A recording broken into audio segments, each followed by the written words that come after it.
जेव्हा आमच्या घरामध्ये ही कलई लावलेली तांब्या पितळीची भांडी होती तेव्हा आम्हाला डायबिटीस नव्हता असं लक्षात येत होतं. आणि ही भांडी आम्ही मोडीत काढली आणि नको ती भांडी आमच्या घरात आणून ठेवली. ते ॲल्युमिनियम हिंडालियम यामुळे रोग वाढत आहेत. हे लक्षात येते का तुमच्या? रोग कमी करायचे असतील तर घरातली भांडी बदला. भांडी कुठची वापरायची? तांब्याची आणि पितळीची. स्वयंपाकासाठी तांब्या पितळीची भांडी वापरावी असं आपल्याकडे परंपरागतरित्या सांगितलं जातं, जे आयुर्वेदामध्ये लिहिलेलं आहे. यामागे नक्की काही वैज्ञानिक कारण आहे का केवळ एक चालत आलेली परंपरा आहे? हे आपण सर्वात पहिल्यांदा जाणून घेऊया की तांब्या पितळीच्या भांड्यांमध्येच स्वयंपाक का करावा.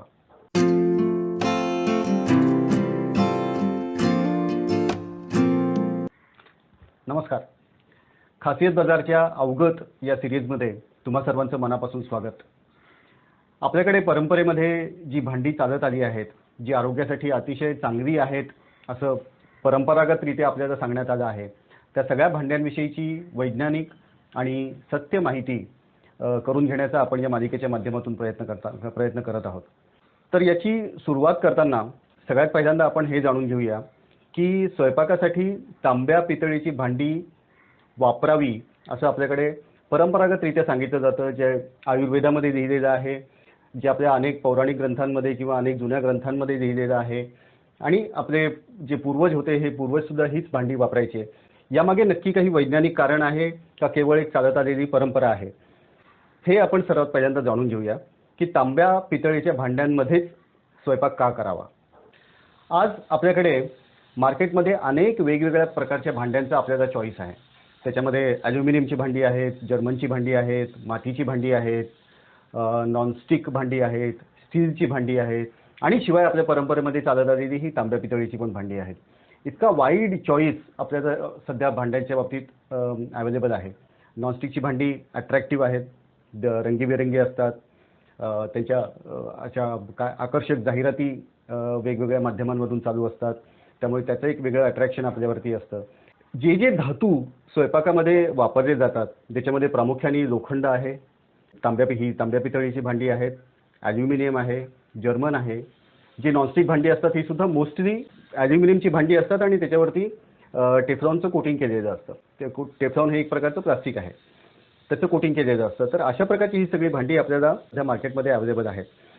या सगळ्या भांड्यांमध्ये आणि या सगळ्या धातूंमध्ये जो काही वैज्ञानिक रिसर्च झालेला आहे आणि अनुभवातून जे काही ज्ञान प्राप्त झालेलं आहे त्याच्यामध्ये पाहायला गेलं तर या सर्व धातूंमध्ये तांब्या पितळीची काही खास वैशिष्ट्य आहेत.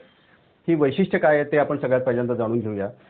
आपल्याकडे परंपरागतरित्या भांडी आणि स्वयंपाक करण्याची पद्धत या दोन्हीमध्ये अशी सांगड घालण्यात आलेली आहे. त्या पद्धतीमध्ये वाफवणं असेल, उकळवणं असेल किंवा भाजणं असेल, अशा प्रकारच्या क्रिया प्रामुख्याने येतात. आणि या सगळ्या क्रिया ज्या आहेत, ज्या भारतीय स्वयंपाकाची एक विशिष्ट चव असते, काही विशिष्ट पदार्थ मसाल्यासारखे पदार्थ वापरले जातात, हे भारतीय खाद्यपदार्थांचं वैशिष्ट्य आहे. आणि भारतीय कुकिंगची सुद्धा परंपरागतरित्या एक पद्धत इव्हॉल्व झालेली आहे. ती पद्धत आणि त्यासाठी वापरली जाणारी भांडी या दोघांचीही अतिशय क्लोज अशी काय म्हणतात त्याचं सांगड घालण्यात आलेली आहे. ही सांगड अशी आहे की भारतीय स्वयंपाक पद्धती जी आहे ही जास्तीत जास्त मंद आचेवरती चालते. आत्ता तरी आपल्याकडे गेल्या काही 40-50 वर्षांपासून गॅस आला असेल. त्याच्या आधी स्टोव्ह वापरला जायचा आणि त्याच्या आधी बहुतांश चुलीवरती स्वयंपाक व्हायचा. चुलीवरती होणारा स्वयंपाक हा नेहमीच मंद आचेवरती आणि कॉन्स्टंट हीटवरती होत असतो. आणि तीच पद्धत जी आहे ही भारतीय स्वयंपाकाला सगळ्यात अनुरूप आहे. आज सुद्धा आपण सगळीकडे गेल्यानंतर बऱ्याच ठिकाणी हॉटेल्समध्ये, रेस्टॉरंट्समध्ये, हायवेजवरती वगैरे विशेषतः आपल्याला मोठे मोठे बोर्ड्स पाहायला मिळतात की इथे चुलीवरती केलेला स्वयंपाक मिळतो. आणि आपणही बोलताना अनेक वेळा म्हणत असतो की चुलीवरती केलेल्या स्वयंपाकाची जी चव आहे ही आपण गॅसवरती केलेल्या स्वयंपाकाला येत नाही. त्याचं कारणच ते आहे की एक विशिष्ट प्रकारचा जो उबदारपणा आपल्या भारतीय स्वयंपाकाला आवश्यक असतो, तो उबदारपणा चुलीच्या त्या आगीची जी धग असते त्यातून मिळत असतो. आणि त्याच दृष्टीने आपण जी भांडी आपल्याकडे वापरली जातात त्या भांड्यांची रचना आणि ते भांडी त्या पद्धतीने इव्हॉल्व झालेली आहेत. तर मूलतः भारतीय स्वयंपाक जो आहे हा मंद आचेवरती होणारा स्वयंपाक आहे. खूप जास्त हीट वरती केलेला स्वयंपाक ज्याच्यामध्ये आपले पदार्थ भाज्या असतील, भाकरी असेल, पोळी असेल किंवा असे जे पदार्थ असतील हे आपण जर काय म्हणतात त्याला हाय फ्लेमवरती जर ते करायचा प्रयत्न केला तर ते करपून जातात, ते पदार्थ बिघडतात. त्यामुळे मूलतः भारतीय स्वयंपाकाची जी पद्धत आहे ही मंद किंवा मध्यम आचेवरती करायचा स्वयंपाक आहे. आणि अशा प्रकारच्या स्वयंपाकामध्ये ही भांडी जी आहेत, तांब्या पितळीची भांडी, ही भांडी सर्वोत्कृष्ट आहेत. म्हणजे या भांड्यांना इतर कोणत्याही भांड्यांची तुलना याची होऊ शकत नाही. कारण तांबं आणि पितळ हे दोन धातू या सगळ्या धातूंमध्ये असे धातू आहेत की ज्यांची हीट कॅरी करण्याची जी कपॅसिटी आहे ही सर्वोत्तम आहे. म्हणजे आपण जर गॅस ऑन करून त्याच्यावरती ही कढई जर आपण त्याच्यावरती ठेवली तर हे भाते लगेच तापतं आणि तापल्यानंतर ते सर्व बाजूनी सारखं तापतं. आपण जर ह्याच्या जागी जर समजा आपण स्टीलचं भांडं घेतलं तर स्टीलचं भांडं सर्व बाजूनी सारखं तापत नाही. स्टीलचं भांडं खालच्या बाजूनी इथे मधल्या बाजूनी जास्त तापतं आणि त्या परिणामाने त्याची बाजूला जी आहे त्याची उष्णता कमी होत जाते. त्यामुळे आता शिजणारा जो पदार्थ आहे हा मधला भाग जास्त शिजतो, बाहेरचा भाग तुलनेने कमी शिजतो आणि जितका मध्यभागापासून लांब असेल तो भाग जरासा कच्चा राहतो. त्याच्यामुळे अर्थातच चवीमध्ये जमीन आसमानाचा फरक पडतो. तर या भांड्याचं सगळ्यात प्रमुख वैशिष्ट्य म्हणजे ही भांड्याची जी उष्णता आहे ही उष्णता कोणत्याही कणालाही, कोणत्याही आपण टोकाचं इकडचं टोक घेतलं किंवा त्याचा मध्यभाग घेतला तरी उष्णता ही सगळीकडे सारख्या प्रमाणात पसरते. त्यामुळे भारतीय प्रकारच्या पदार्थ बनवायचे असतील तर तांब्या पितळीची भांडी ही सर्वात उत्कृष्ट आहे. इथे एक गोष्ट लक्षात घ्यायला हवी आपल्याला की आपल्या भारतीय पदार्थामध्ये तेलाचा भरपूर वापर करण्यात येतो. आपण कुठेही म्हणजे उत्तर प्रदेशमध्ये जाऊ किंवा खाली तामिळनाडू, केरळमध्ये जाऊ किंवा तेलाची कोणत्या पदार्थाची तेलं आहे ती तेलं बदलतील, पण तेलाचा वापर भारतीय पदार्थांमध्ये भरपूर प्रमाणात केला जातो. तर अशा वेळेला तेल आपण जर समजा या भांड्यामध्ये जर आपण तेल घातलं आणि ते तेल जर आपण समजा फुल फ्लेमवरती जर आपण ते तेल तापवलं, आपण म्हणजे आता तुम्हाला सगळ्या लोकांना आपल्याला माहितीच आहे, आपण दररोज स्वयंपाक करतो, तेल आपण हे नेहमी मंद आचेवरतीच आपण तेल तापवतो. तेल जर आपण समजा ह्याच्यामध्ये टाकलं आणि ते जर आपण गॅस वाढवून त्याची जर फ्लेम वाढवून हे केलं तर तेल लगेच जळायला सुरुवात होते. तेल जळायला सुरुवात होते म्हणजे काय होतं, तेल असेल किंवा कोणताही पदार्थ जर आपण त्याच्यामध्ये टाकला आणि तो हाय फ्लेमवरती जर आपण शिजवायचा प्रयत्न केला, आपल्याला वेळ कमी असेल किंवा इतर कोणत्याही कारणासाठी, तर तेल हे लगेच जळतं म्हणजे काय होतं की त्याचे जे मोलिक्युल्स असे एकमेकांना धरून असतात ते मोलिक्युल्स फुटतात आणि त्या मोलिक्युल्समधनं कार्सिनोजेन नावाचा एक घटक त्यातनं बाहेर पडतो आणि हा कार्सिनोजेन घटक जो आहे हा आपल्या आरोग्याला अतिशय अपायकारक असतो. त्याच्यामुळेच आपल्याकडे म्हणतात की एकदा वापरलेलं तेल पुन्हा वापरू नये, कारण त्यातनं ते कार्सिनोजेन मोकळं झालेलं असतं आणि अशा प्रकारचं मोकळं झालेलं जे कार्सिनोजेन आहे हे अनेक आजारांना निमंत्रण देऊ शकतं, ज्यात कॅन्सरचाही समावेश आहे. अर्थात एकदा दोनदा असं झाल्यामुळे घडणार नाही, पण असं जर सातत्याने घडत राहिलं तर त्याचे अनेक प्रकारचे दुष्परिणाम हे आपल्या शरीरावरती होत असतात. त्याच्यामुळे आपल्या भारतीय परंपरेमध्ये मंद आच आणि मध्यम आच ह्याच्यावरतीच स्वयंपाक शिजवला जातो आणि अशा प्रकारच्या स्वयंपाकासाठी ही भांडी अत्युत्कृष्ट आहेत. हे अगदी पूर्णतः अनेक वर्षांच्या अनुभवानंतर सिद्ध झालेलं आहे. त्याशिवाय आपण ज्या वेळेला मंद आचेवरती किंवा मध्यम आचेवरती स्वयंपाक करतो त्यावेळेला तो पदार्थ हळूहळू शिजत जातो.